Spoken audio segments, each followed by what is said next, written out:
So last week we had a very detailed discussion about the governor's concern, and I think the concern of everybody about water quality and what we should do about that. And we have questions from any number of viewers here that touch on this topic, and I'm going to try to do my lawyer-like best to consolidate all of this. We've got a viewer in Stearns County, in Moorhead, in Monticello, and in a variety of other places. And the concerns range all the way from pointing out, we had a long discussion last week about agricultural contributions to water quality issues, but we've got at least one viewer pointing out that cities make contributions as well to water quality issues. We have viewers who are concerned about the 50-foot setback and whether or not property taxes will be reduced if that property is taken from farmers. So there's a lot of complex issues with this, and the question is, what action are we likely to see on this topic in this session? Maybe we'll start with you, Representative Coonan. What do you think on this issue? I know you hear from your constituents about this. Well, first of all, I'd like to point out that the governor in his bonding proposal has, I believe, $167 million for water for projects for cities, and I think that's a good thing to do. When you look at the standards now for water discharge and the permit requirements, we're going to need a lot of money when you look into the future to get everybody up to speed on that. And we're talking, I think, billions of dollars. Billions. Mm-hmm. And so the governor's proposal, I'm glad to see that he did that. But what I'd also like to make it very clear, that's the very beginning. We've got a lot to do there. Another thing on those permits, for cities, let's say, for example, they've upgraded their sanitary system. Those bonding proposals, I think, as he talked about last night, were pointed at sewage treatment facilities. Yeah, and then part of that's for drinking water, right, too. But you're right, for sewage treatment, right.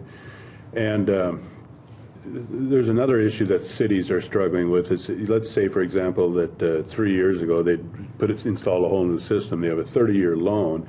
And then, just a few years into that, all of a sudden the standards all change and it's not good enough anymore.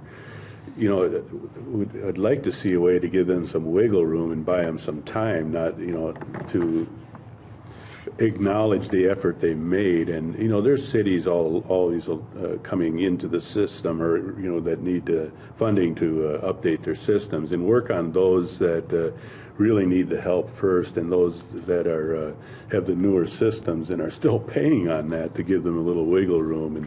And I know that's not easy because it's not just the MPCA, but EPA, and then you always got the issue with third-party lawsuits too, which is out of all our control. But there's some really big issues there with the concerning agriculture and the buffer strips. I think we need to get that language clarified. There's too many unanswered questions in that buffer bill law yet at this time. And the original intent of the agreement, I think we're getting there, but I think we need to during this session clarify exactly what's expected of farmers and landowners so they know what to do. And I also think it's important, I think we can get there, even looking at the language from last year, is to give some flexibility. To say one standard fits every farm, I don't think is correct. That and the SWCDs, I believe, are the organization that should Soil and Water Conservation District. Thank you. They need, they're elected board members and they're locally controlled and run and operated, and they know best what works best in each of their locations. And I think that's a good place to start, to develop a plan for each farm rather than say one system or one standard fits everybody. Senator Hand? Well, yeah, this is an issue, and I served on the Ag Committee for 8 years, even though I'm a suburban guy, but I recognize the importance of agriculture. You probably knew more about dairy farmers than I did, 35, 40 years ago, whatever that was. But I know that the dairy industry and other agriculture businesses are very important to the economy of Minnesota, especially in greater Minnesota, that it's not just the production agriculture, but it's the ancillary things.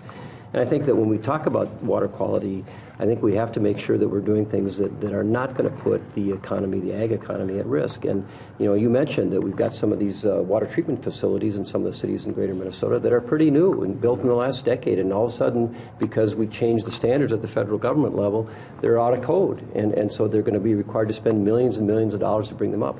And I think we should be I think, use some common sense here and just ask, are we really getting a discernible benefit for the investment of money? Nobody wants dirty water. Nobody wants these pollution issues. But if you change the standards and you require a huge influx of money to do these things, I think you really got to step back and say, is this the right thing? And I think your other point about when we talk about water treatment, I mean, the things that are going on in southwestern Minnesota, much different than northeastern Minnesota, much different than central Minnesota. I think having the soil water conservation boards, for example, be more of a lead on what needs to be done in a particular area rather than having the state dictate, well, here's what we're going to do everywhere across the state. I think you need to rely on these locally elected officials to use some common sense, work with their ag people.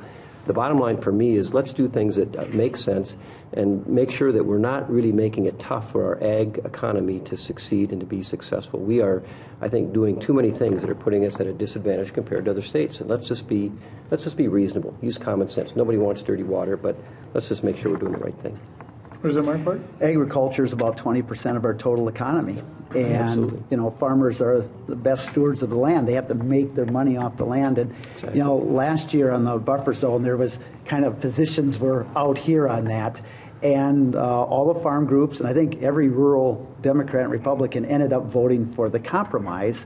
And the compromise is 50-foot buffer on public waterways and a 16.5-foot buffer on public ditches. And the governor did take out the private ditches this year because that really wasn't the intent of the law. But I agree with Senator Coonan that I think there's still some areas that we really need to clarify there. On cities, you have a situation where, let's take Moorhead, for example, and they're being held under a certain criteria of what they can put into the Red River. Well, they're being held under a certain level, and yet Fargo, North Dakota, right across, putting into the same body of water, the Red River, which leads up north, isn't under a requirement. So how ridiculous does that get at a certain point? And so I do think we really have to, what others have said, take a look to make sure that something that was okay not so long ago now isn't. You have to take into factors the economy and the price that things would cost. Maybe some of these things need to be time. just given waivers for a little bit of time. Right. Because you're right. I think that especially in the border areas where you've got different regulations in different states, I just think we need to use some common sense. Yeah, I agree. Representative Christensen, your thoughts? I think that's the prevailing order of the day is we need to have some common sense, and I don't think from the state a one-size-fits-all mandate solution is the right call. I think Senator Coonan had a good idea with the soil and water conservation boards that they would work with folks to establish local solutions to keep our water clean.